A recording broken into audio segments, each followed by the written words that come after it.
Welcome students to नमस्ते physics with Gaur sir. और इसमें बच्चे जी नीट की पाठशाला हमारा सीरीज चल रही है और आज बच्चे पीरियड 13 है।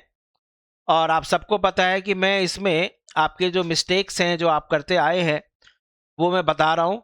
और उन मिस्टेक्स को यदि आप ओवरकम करेंगे तो आपके बच्चे जेई जो आपका जनवरी में होता है जी एग्जामिनेशन मेंस का, और उसके बाद फिर बाद में अप्रैल में होता है, तो वहाँ पर आपको बहुत फ़ायदा होगा। प्लस नीट जो मई के अंदर है बच्चे, उसमें आपको पहले से अपनी गलतियां पता पड़ जाएंगे तो आप बहुत कंफर्टेबल फील करेंगे। तो अरे वाह, हमारी गलती नहीं हुई। ठीक है, तो बहुत अच्छा स्कोर रहेगा। तो आज मैं आपको इतनी ऐसी बातें बताने वाला हूं जो बच्चे बहुत ही बच्चे ध्यान नहीं देते हैं, और उसका मेथड भी मैं बहुत आसान बताऊंगा कैसे आप उन गलतियों को दूर कर सकते हैं। तो चलिए जल्दी से चलते हैं अपने पाठशाला के पीरियड नंबर 13 पर। तो बच्चे चलिए, पीरियड 13, इसमें बच्चे जो टॉपिक मैं ले रहा हूं आज वो है ऑल्टरनेटिंग करंट। ऑल्टरनेटिंग करंट के अंदर कुछ चीजें पूछी जाती हैं और उनके रिजल्ट को भी बच्चे आप यूज कर सकते हैं। ऑल्टरनेटिंग करंट में दो बातें आती हैं। पहली बात तो ध्यान रखना, ऑल्टरनेटिंग करंट का मतलब ऐसी करंट जो अपने डायरेक्शन को चेंज करता हो किसी डेफिनेट पीरियड के बाद। तो बच्चे ज्यादातर सोचते हैं कि ऑल्टरनेटिंग करंट इस तरह की होती है, यानी ये ऑल्टरनेटिंग करंट है, ये टाइम है और ये करंट है। तो बच्चे जरूरी नहीं है यही है, आपके पास ऑल्टरनेटिंग करंट तो सारी है। ये देखो, ये भी ऑल्टरनेटिंग करंट है, यानी यहाँ टाइम है और यहाँ करंट है। और बच्चे ये भी ऑल्टरनेटिंग करंट है, ये देखो ये भी ऑल्टरनेटिंग करंट है। तो ऑल्टरनेटिंग करंट का मतलब ऐसा नहीं होता है कि ये वाला फंक्शन ये वाला या ये वाला फंक्शन ही हो, है नहीं, जैसे ये है। हाँ, ये दोनों जो फंक्शन है इनको साइनोसोडल फंक्शन कहते हैं। ये साइन का कर्व है और ये कोसाइन का कर्व है। ये बच्चे स्क्वायर वेव है और ये बच्चे सॉ टूथ। तो समझ में आ गया कि इसका मतलब ऑल्टरनेटिंग करंट यही नहीं है, ऑल्टरनेटिंग करंट ये भी है, ऑल्टरनेटिंग करंट ये भी। एक तो बात ये समझ में आ गई। दूसरी बात ये है कि आपसे बच्चे पूछा जाता है, दो बातें पूछ सकते हैं कि एवरेज वैल्यू ऑफ करंट। तो एवरेज वैल्यू को आप मैथमेटिकली कैसे निकालते हो बच्चे? टाइम के साथ। भाई करंट वेरी कर रही है, टाइम का फंक्शन है, I is a function of time. तो बच्चे I D T integration zero से पूरे कैपिटल टाइम टी ले लेते हैं, चलो, अपॉन टी, ये हो गया बच्चे आई एवरेज। ठीक है, अब इसमें बच्चे मीन में हाफ साइकिल में निकाला तो हाफ में निकाल लेना, फुल साइकिल में निकालना फुल में निकाल लेना, उसी हिसाब से यहाँ पर टाइम आ जाएगा। ठीक है, इसके अलावा बच्चे एक होता है आपके पास आरएमएस वैल्यू। दो चीजें पूछी जाती है, आरएमएस वैल्यू।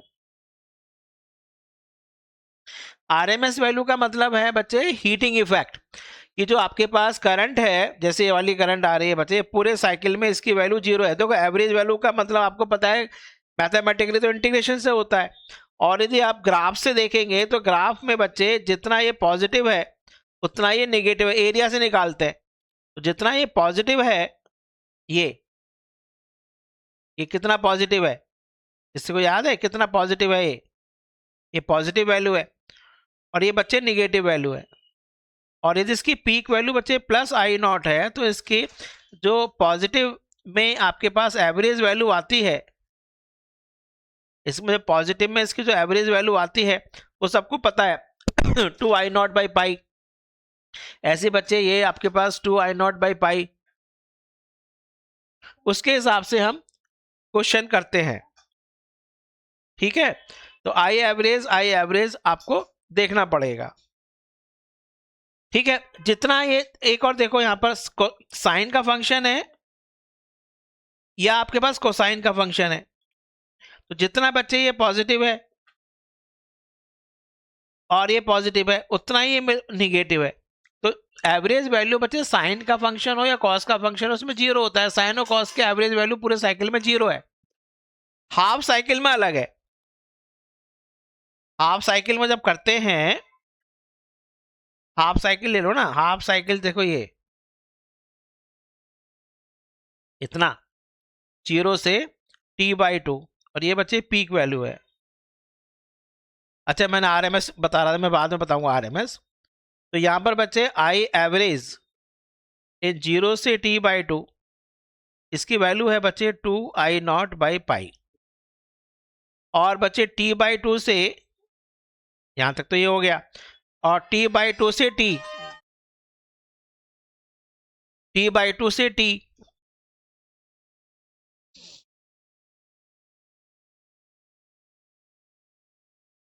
t/2 से t में बच्चे आई एवरेज वैल्यू जो है वो -2I0/π है। ये 2I0/π है, ये -2I0/π है। तो इसको बच्चे आप यूज कर सकते हैं, ठीक है। जैसे आपके पास एक क्वेश्चन में दूं,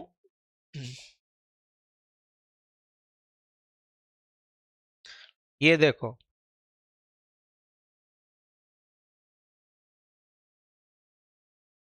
zero t/2 t plus I0, ठीक है। अब बच्चे देखो, आई एवरेज वैल्यू यदि आप 0 से t में निकालेंगे तो बच्चे ये वैल्यू तो आपके पास है 2I0/π, इसमें बच्चे 0 है, डिवाइडेड बाय 2, तो कितना आ गया, निकाल लेंगे। तो 0 से t/2 और t/2 से t, तो बच्चे 2I0/π इतना है, ये 0 ये है, तो उसका आधा आपके पास आ गया, निकाल लेंगे I0/π। यदि आपके पास इस तरह का होता, 0 से t/2 और ये t, ये प्लस I0 है, तो इसमें आई एवरेज की वैल्यू कितनी है, ये बच्चे 2I0/π है, ये भी 2I0/π है। थोड़ा तेजी से कर रहा हूं मैं, है नहीं, थोड़ा गंदा गंदा लिख दिया है, ये 2 है, थोड़ा साफ लिख देते हैं चलो। तो इसमें बच्चे जब इस तरह का क्वेश्चन आता है, डरने की जरूरत नहीं है। 2I0/π ये है, 2I0/π ये, इसका मतलब एवरेज वैल्यू पूरी 0 से t में भी 2I0/π ही रहेगा। समझ में आ गया। तो एवरेज वैल्यू में तो कोई परेशानी आपको नहीं आनी चाहिए। हाँ, कभी कभी क्या होता है, क्वेश्चन बच्चे ऐसे भी आ सकता है, जरा देखो भाई, जरूरी नहीं इंटीग्रेशन ही करते जाओ। देखो जरा क्वेश्चन, ऐसे क्वेश्चन आ रहा है, 0, ये आपके पास प्लस I0 और ये बच्चे t/2। अब इसमें बच्चे पूछ रहे हैं 0 से t/2 में एवरेज वैल्यू कितनी है। तो एवरेज वैल्यू में बच्चे आप एरिया निकाल लो, क्योंकि आई डी टी इंटीग्रेशन जो है वो क्या देता है, वो एरिया देता है, एरिया अपॉन टाइम पूरा। एरिया कितना हो गया, half base into height upon t/2। और ध्यान रखना है कि जब भी आपके पास, यदि किसी को मैकेनिक्स पता हो, भूल तो नहीं गए, यदि कोई यूनिफॉर्मली एक्सीलरेटेड मोशन होता है तो 0 से उसकी वेलोसिटी मान लीजिए v हो गई है t टाइम में, तो उसकी एवरेज वैल्यू होती है 0 + v/2। समझ में आ रहा है नहीं। तो ऐसे यहां पर हो गया नहीं, जरा देखो आंसर क्या आ रहा है। तो इसका आंसर आ रहा है I0/2। जल्दी हो गया नहीं। तो इसमें इंटीग्रेशन लगाने की कोशिश मत करना कि y = mx करो, y = mx + c इक्वेशन बना रहे हो, है नहीं, आ बैल मुझे मार। तो ये ऐसी गलतियां बिल्कुल नहीं करें, है नहीं। आपको मैथ्स बहुत अच्छा आता है तो ध्यान रखना, कहते हैं ना कि घुड़सवारी जो है घोड़े से गिरते हैं, ज्यादा तैरने वाला ही डूब जाता है। तो ज्यादा मैथ्स ना लगाओ, सिंपल सिंपल इंटीग्रेशन ना करके, हाँ इक्वेशन आपको स्ट्रेट लाइन की आती है, बहुत बढ़िया, हम कम मने कर रहे हैं, अरे भैया उसको एरिया से कर लो, तो एरिया से निकाल लिया करो, बहुत जल्दी जल्दी हो जाते हैं क्वेश्चंस, ठीक है। अब ऐसे बच्चे आरएमएस का ध्यान रखना, आरएमएस में हीटिंग इफेक्ट, तो इसमें I square d T integration 0 से t square root of mean of squares. ठीक है, अब ध्यान रखना कि I square d T integration 0 से t अपॉन t, अब स्क्वेयर रूट है पूरा, square root of mean of squares, square ये रहा इसका मीन। अब इसमें बच्चे क्या करते हैं, मतलब हीटिंग इफेक्ट, जैसे आपके पास ये है ना, यहां से और चलो यहां से यहां तक का ले लेते हैं 0 से t, क्योंकि करंट बच्चे आप नेगेटिव साइकिल में जा रही है, लेकिन करंट का स्क्वायर तो पॉजिटिव होगा, ये प्लस आई नॉट है। तो 0 इसका जो वैल्यू आती है पूरी पूरी, आप जरा देखो बच्चे, यहां से यहां तक, फिर यहां से यहां तक पूरे का देख लेते हैं। तो इसका जो आरएमएस वैल्यू आती है वो आपके पास क्या आ जाएगी, आई स्क्वेयर यानी साइन स्क्वेयर का फंक्शन। देखो बच्चे ध्यान रखना, साइन स्क्वेयर थीटा की एवरेज वैल्यू बच्चे हाफ है, तो स्क्वेयर रूट ऑफ हाफ यानी √2 हो गया नहीं, तो this is equal to I naught by √2, ये आ जाएगा बस।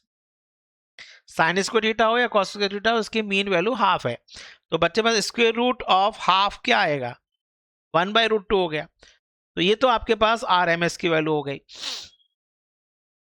अब इसमें देखो जरा एक मिनट, आपके पास ऐसे आ रही है, उसके बाद फिर गायब है, फिर ऐसे है 0 से t/2 और t। अब क्या करेंगे हैं, अब आरएमएस कैसे निकालोगे बच्चे, तो आई आरएमएस कैसे निकालेंगे, इसमें पहले क्या किया, हम पूरे का इंटीग्रेशन किया, अब लिमिट लगा दोगे इसमें। ठीक है, तो अब बच्चे लिमिट लगाएं कि इसमें 0 से t/2 और इसका हीटिंग इफेक्ट, इसका हीटिंग इफेक्ट यदि मैं बात करूं तो बच्चे देखो, आई नॉट बाय √2 का स्क्वेयर इंटू t/2, ये हो गया यहां से यहां तक का, प्लस इसका बच्चे 0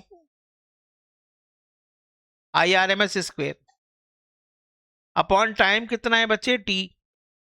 तो कितना आंसर आ रहा है आप बोलो जरा, तो this is equal to I square by 2, 2 to the 4। तो इसका जो I R M S value आती है बच्चे, वो आपके पास आ जाती है कितनी, आई नॉट बाई 2।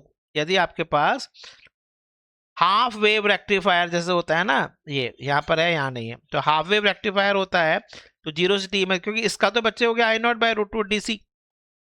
एक और चीज शॉर्ट तरीका बताओ, यदि आपके पास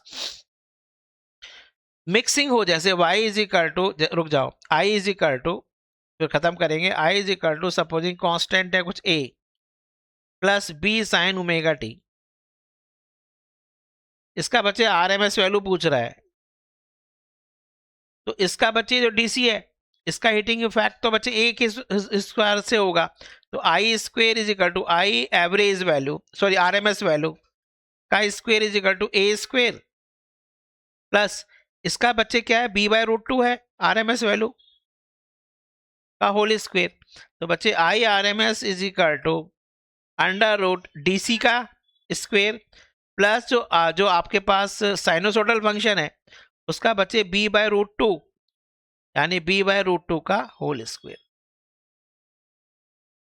तो ये बच्चे ध्यान रखना कि बच्चे ज्यादातर गलत करते हैं एवरेज वैल्यू निकालने में, इंटीग्रेशन लगा देते हैं, इंटीग्रेशन मत लगाओ। यदि आपके पास कोई एरिया एरिया निकल सकता है, ट्रायंगल बन रहा है, तो ट्रायंगल से कर लो। ठीक है, तो ज़्यादा इंटीग्रेशन लगाने की जरूरत नहीं है, और इसके रिजल्ट को याद रखा करो कि आपके पास आरएमएस की वैल्यू आई नॉट बाय √2 है, और आरएमएस का मतलब है हीटिंग इफेक्ट, डीसी निकालना है, उसका हीटिंग इफेक्ट निकालना है, यानी आई स्क्वेयर निकालना, square root of mean of squares. ठीक है बच्चे, तो आज इसको इतना रखते हैं, अगले पीरियड में मैं इसमें और कुछ बताऊंगा जो मिस्टेक्स आप करते हैं। I end the meeting now, okay, all the best.